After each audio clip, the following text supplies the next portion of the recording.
Hello everybody, I'm Chris Williams. Welcome to my video blog for July the 14th, 2010. A number of topics I want to talk about. First topic I want to talk about is to do with why I've got this towel on my head. Who do you think I'm impersonating?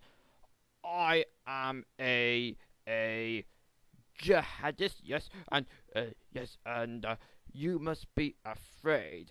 And I am a member of the Mujahideen. Right, who do you think I'm impersonating?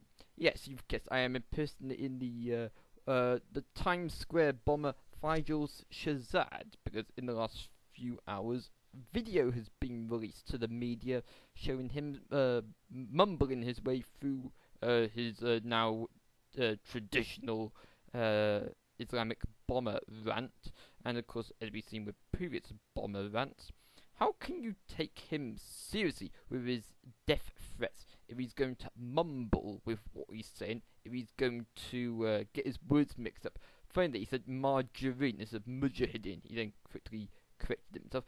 No, there's only no.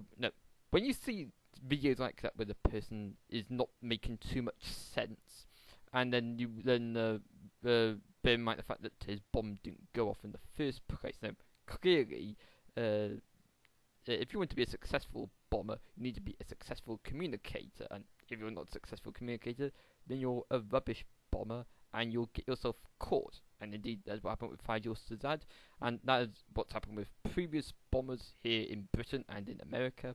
And I'm sure that that will continue because it doesn't seem to me that Al Qaeda have any intelligent operatives who can use their bombs correctly and who can communicate their threats to the public.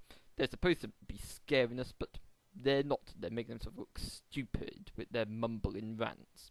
Right, talking about mumbling rants, time for me to get on with my own mumbling rants about the world. I blog on YouTube on a daily basis.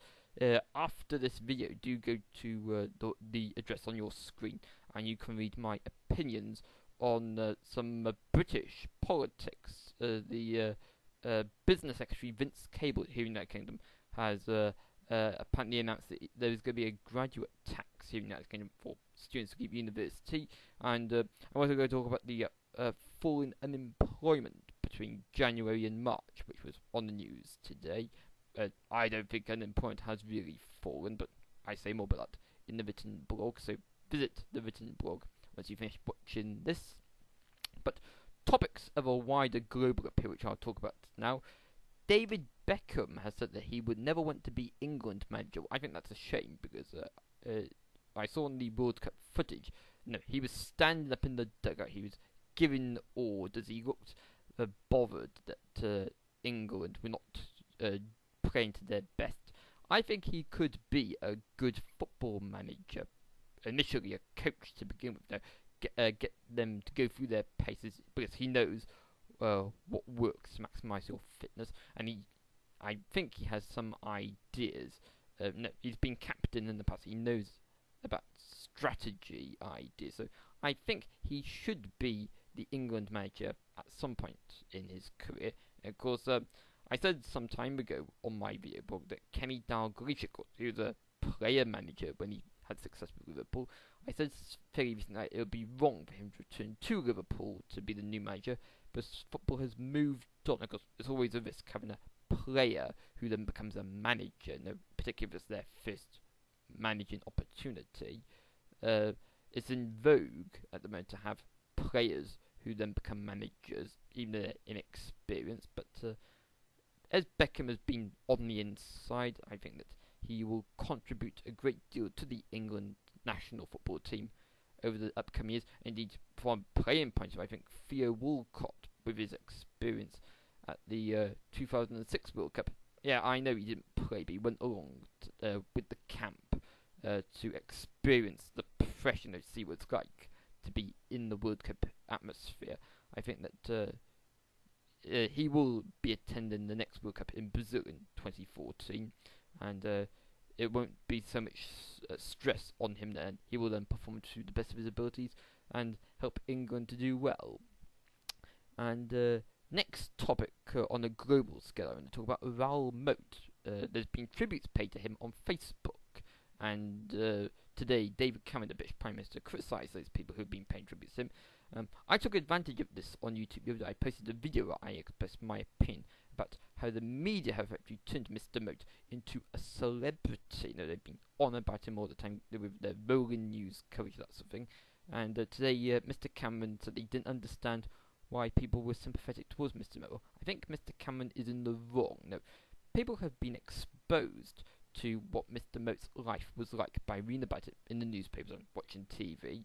So no, these news junkies, they've taken, they've got sympathy towards Mr. Moat because they got all the facts. Mr. Cameron, of course, he doesn't have all the facts because he doesn't stay at home all day watching television and reading the newspapers. So I think that this is a turning point in British legal history and also in Britain's culture, where people now are starting to feel sorry for the criminals, not because they're narcissistic and they agree with crime, but because of what they have read on blogs, on the internet, in newspapers, what they've heard on television. It's all now. There's now a personality behind the face of the criminal, and when people get to know that personality, they then are more relaxed with their opinion. They don't come out and say, "Ah, he's evil." They say, "Oh yes, he's doing wrong, but I would do the same thing in his position," that sort of thing. So I think that's something culturally interesting that we'll have to keep an eye out for when it comes to similar criminals in the United Kingdom in the future. I think that this is effectively Americanizing the British culture, because in America, I know that the media is obsessed with criminals, and the public say, "Ah, that's interesting, criminal on the TV. I'll sit down and watch this poem about the criminal," that sort of thing. Now, here in Britain, we've never personally had such big exposure to people who have clearly done big crimes. Okay, that's all I want to say for this video on those topics. Yesterday, on the 13th of July 2010, I made a video saying that rubbish teachers tend to be called Mr. R. I want to clarify that the primary school teacher, Mr. R, who I was talking about, it was not a criticism of him as a person, but a criticism of his administration abilities, taking into account what other people have said. I'd like to make it clear, I have no problem myself with Mr. R, but I did find that I did not get along as well with him as I did with other teachers in primary schools. So I'd like to make that clear. I have no problem myself with Mr. R from primary school. I do have a problem with Mr. R from comprehensive, and also I have a problem with Dr. R from university. But if regulars who watch this video will know all about my problem with Dr. R from university. Okay, check out my written blog for the British political topics I was talking about, and until next time, it's bye for now. Bye bye. But bear in mind that we're nearly coming up to the 12th month anniversary of my first video, so keep an eye out for something big on the run up to that at the start of August. Okay, until next time, it's bye for now. Bye bye.